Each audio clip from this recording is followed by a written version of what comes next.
Estamos en Cerredo, en Asturias, y ya ha finalizado nuestra séptima etapa que ha comenzado en el puerto de Somiedo. Ha sido una etapa que, bueno, en principio iba a ser la etapa más corta y una etapa sin muchos alicientes. Al final no ha resultado así, porque una de las primeras cosas que hemos hecho, nada más dejar el puerto de Somiedo, es ascender al Cornón, que es una de las cimas más altas del Parque Natural de Somiedo y probablemente la más emblemática.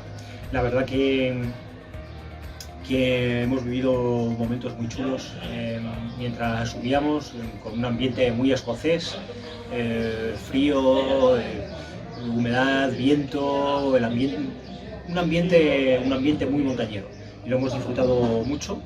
Después de eso hemos descendido a Villablino por el Valle de Sousa, y ahí hemos podido reponer un poquito de energía antes de casi dar por finalizada nuestra etapa. Pero bueno, al final hemos querido entretenernos conociendo un par de caminos por unos alledos preciosos aquí en el entorno de Cerredo, y nos ha enganchado una tormenta de las buenas, y bueno, nos hemos llevado algún que otro susto y un buen remojón. Pero bueno, ya estamos aquí, secos y a gusto, disfrutando de una sidra aquí en Cerredo.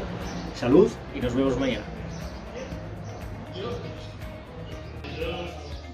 Y hoy, aparte de la etapa de hoy, también queremos hablaros de comunicación.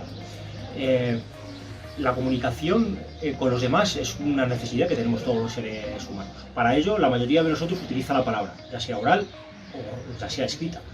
Pero hay otras personas que necesitan otros medios de comunicación, ya sea pictogramas, lenguaje de signos o dispositivos que aprovechan el movimiento de los ojos.